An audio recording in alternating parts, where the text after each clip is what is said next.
सीखे तारों और ग्रहों की भाषा। Professor RC Sharma of desire institute Jalandhar में पहली बार लाए हैं professional diploma classes. 6 months courses in Jyotish, Vastu and Palmistry, expert level courses for prediction, gemstone, Kal Sarpyug, Grah Shanti Path and much more in astrology. Classes at Sunday also. अब आप भी बनिए astrology के माहिर। Desire institute of astrological sciences के professor RC Sharma के साथ model town near Mata Rani चौक Jalandhar. Call करें 9888222326। Desire institute of astrological sciences ज्योतिष ਅਤੇ ਵਾਸਤੂ ਵਿੱਚ ਡਿਪਲੋਮਾ ਲਈ ਕਾਲ 9888 22326। मैं doctor RC Sharma Desire university सभी व्यूअर्स का अभिनंदन करता हूं। हमारा टॉपिक कॉन्टिन्यूसी में जो ज्योतिष दिवाकर का कोर्स चल रहा है उसके आगे की श्रृंखला में ये आज का एपिसोड दे रहा हूं। अब अपने 2 या 3 मेरे एपिसोड देख के आप एस्ट्रोलॉजर बनने के काबिल हो चुके हैं। अब मेन जो चार्ट होता है हमारा कुंडली का, जो हमारी किताब के 50 नंबर पेज पे है, यदि आपको वो दिखाया जाए तो आप कहेंगे कि इसको 2 महीने में याद नहीं किया जा सकता। लेकिन इसमें हम आपको 8 चार्ट कराएंगे जिसके हिसाब से आप 1 मिनट में उस जंतर मंतर तंत्र को 1 मिनट में ही मतलब आप लर्न कर सकते हो। जैसे ये पहला चार्ट है जिसका नाम है name of the houses and their कारका, यानी कुंडली के घरों के नाम और उनके कार्यग्रह। ये क्या चार्ट है जो सभी जातकों का यही रहेगा, मेरा भी यही है, आपका भी यही है, सभी व्यूअर्स का यही रहेगा।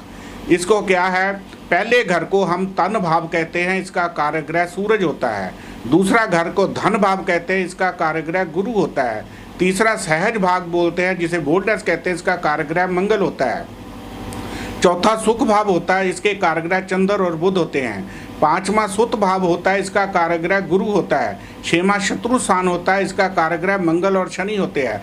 7वां पार्टनरशिप का होता है, कार्यग्रह शुक्र होता है। 8वां मृत्यु हाउस होता है, इसका कार्यग्रह शनि होता है। 9वां किस्मत हाउस होता है जिसके कार्यग्रह सूरज और गुरु होते हैं। 10वां प्रोफेशन हाउस होता है, इसके 4 कार्यग्रह होते हैं, 2 सूरज ग्रुप के और 2 शनि ग्रुप के, सूरज और गुरु, बुध और शनि।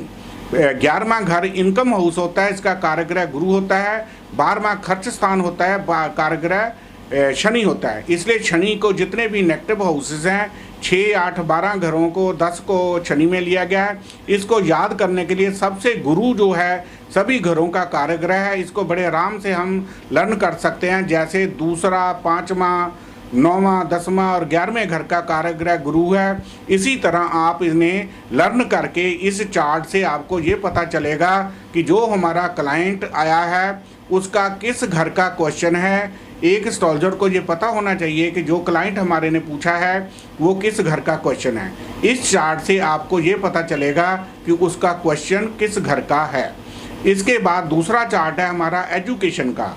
एजुकेशन के लिए भी हम प्राइमरी एजुकेशन दूसरे घर से लेते हैं, चौथे घर से +2 और एग्रीकल्चर लेते हैं, 5वें घर से ऑर्डिनरी BA, MA और IELTS लेते हैं, 9वें घर से हम टेक्निकल एजुकेशन लेते हैं और 12वें घर से हम फॉरेन की एजुकेशन लेते हैं। इस तरह सभी घरों से हमें जिस घर की एजुकेशन का चाहिए तो आप बड़े आराम से कर सकते हैं। तीसरा चार्ट है हमारा रिलेशनशिप चार्ट का। रिलेशनशिप चार्ट 2 तरह के होते हैं। एक आदमी जब जन्म लेता है डायरेक्ट रिश्ते बनते हैं, एक इनडायरेक्ट रिश्ते होते हैं जो मैरिज के बाद बनते हैं। जो हमारे डायरेक्ट रिश्ते हैं पहले ये चार्ट बता रहा हूँ, इसके बाद इनडायरेक्ट रिश्ते उन्हीं घरों से उतने घर आगे चले जाएंगे तो हमारे इनडायरेक्ट रिश्ते बन जाएंगे।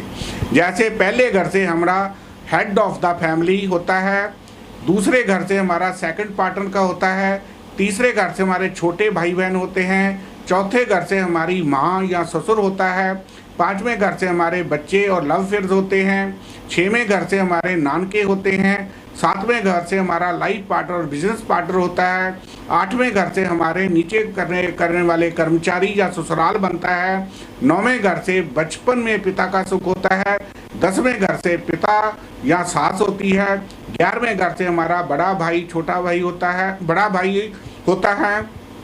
भाई और बड़ी बहन दोनों इसमें आएंगे। और 12वें घर से हमारे जिससे भी फिजिकल रिलेशन बनेंगे, चाहे फर्स्ट पार्टनर से हो, सेकंड पार्टनर से हो, लव अफेयर से हो या एक्स्ट्रा रिलेशन भी जो हमारे होते हैं वो कुंडली के 12वें घर में आते हैं। इसी तरह इनडायरेक्ट रिलेशन को यूज करने के लिए उस घर से उतने घर आगे चले जाएं तो हमारा वो इनडायरेक्ट रिलेशन बन जाता है। जैसे मैंने एग्जांपल में बताया, चौथे घर से माँ और ससुर बताया, ससुर माँ होती है चौथा घर, और हमारे पार्टनर की माँ जो होगी वो चौथे से 10वां घर बनेगा, तो वो ये चौथा घर बन जाएगा। इसी तरह सास और ससुर का भी हम उन्हीं घरों से, पिता होता हमारा 10वां घर, और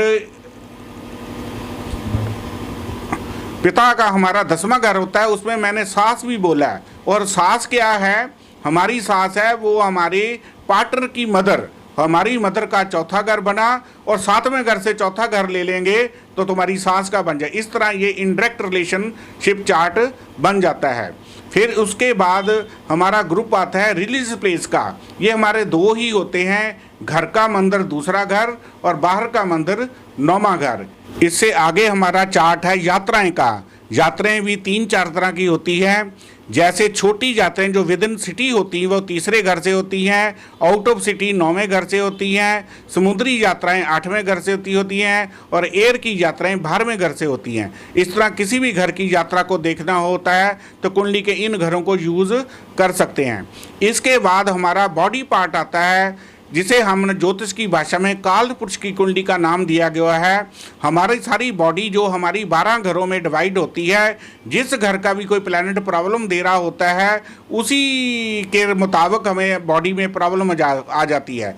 जैसे पहले घर से हेड, दूसरे घर से ENT, तीसरे घर से right year, right eyes, right arms, चौथे घर से चेस्ट और ब्रेस्ट, 5वें घर से टमी, 6वें घर से नेवल, 7वें घर से प्राइवेट पार्ट, 8वें घर से हमारा डिस्पोजल सिस्टम, 9वें घर से थाइज, 10वें घर से नीज, 11वें घर से लोअर लेग, और 12वें घर से हमारे पैर आते हैं। इस तरह जिस तरह हमारी बॉडी पूरी डिवाइड होती है, तो इसके मुताबिक हमारी जो भी ग्रह की सिस्टम में प्रॉब्लम आती है तो उस बॉडी पार्ट में हमारे प्रॉब्लम आ जाती है। इस तरह हमने जो 6 चार्ट बताए हैं, इनको हम मिक्स कर लें तो ये हमारा रेमेडियल चार्ट बन जाता है। जैसे जो भी हमने उपाय करने हैं वो हमारे अपने शरीर पर करें तो उनका 100% इफेक्ट होता है। इसलिए सबसे पहले रेमेडी में हमें अपने ही पार्ट्स वरतने हैं जिन चीज़ों के ऊपर हम कर सकते हैं। इसी तरह जो हमने ग्रुपिज्म कराए हैं वो हमने मतलब इसके अनुसार अपनी रेमेडियल चार्ट में यूज़ करके 8 चार्ट को मिक्स करके कर सकते हैं। इसमें मैं 2 चार्ट और ले रहा हूँ, रेड बुक की रेमेडी भी इसमें ले रहा हूँ। रेड बुक में खड़ा पानी हमारा चौथा घर होता है और चलता पानी हमारा 6वां घर होता है, और घर की हमारी छत जो होती है 12वां घर होता है। इन चीज़ों को भी मिक्स करके हम अपनी रेमेडी कर सकते हैं। इन 8 चार्टों को हम मिक्स कर दें तो हमारा जो सारा एस्ट्रोलॉजी का जो चैप्टर है हमारा तैयार हो जाता है। इसके बाद हमें ज़रूरत पड़ती है आस्पेक्ट ऑफ प्लैनेट की। इसमें आस्पेक्ट प्लैनेट का भी बहुत रोल होता है। यदि उच्च का ग्रह दृष्टि मार रहा है तो उसकी 100% पॉजिटिविटी होती है, नीच का ग्रह 100% नेगेटिविटी होती है। मूल त्रिकोण +75, स्वर 50, ये आगे मैंने चार्ट बोला है। इसी के अनुसार हमारी आस्पेक्ट को प्लैनेट भी वर्क करती है। ये आस्पेक्ट प्लैनेट हमारा क्या चैप्टर है, जैसे सभी ग्रहों की 7वीं दृष्टि होती है, इस तरह सभी ग्रहों का 7वीं एस्पेक्ट होगी। जैसे एग्जाम्पल के मुताबिक पहले घर में कोई प्लैनेट पड़ा है तो उसकी 7वीं दृष्टि 7वें घर पर पड़ेगी। इसी तरह शनि की दृष्टियाँ 3, 7, 10, मंगल की दृष्टियाँ 4, 7, 8, गुरु, राहु, केतु तीनों की दृष्टियाँ होती हैं जो 5, 7, 9 होती हैं। इस तरह जहाँ भी हमारा कुंडली में ग्रह पड़ा है उसके अनुसार ये अपना रिजल्ट देता है। Doctor RC Sharma, Desire university, Jalandhar. Desire institute of astrological sciences के डॉक्टर RC शर्मा जालंधर, फिरोजपुर और लुधियाना में अपनी एक्सपर्ट और एक्यूरेट एडवाइस से आपकी जिंदगी में बदलाव ला रहे हैं। एस्ट्रोलॉजी की प्रोफेशनल एजुकेशन भी प्राप्त करें। हस्तरेखा एनालिसिस, अंक ज्योतिष, लाल किताब, जन्म पत्री एनालिसिस, वास्तु बिना तोड़फोड़, टैरो कार्ड और मेडिकल एस्ट्रोलॉजी के माहिर। काल सर्प दोष, शनि साढ़सती और कुंडली के किसी भी दोष के लिए नगों को शुद्ध कराकर धारण करवाया जाता है, जिससे आपकी दशा और दिशा दोनों बदलेंगी। अपॉइंटमेंट के लिए संपर्क करें doctor RC Sharma, Desire institute, head office 1L Shankar garden, model town, Jalandhar. Phone number 9888222326 9780050013।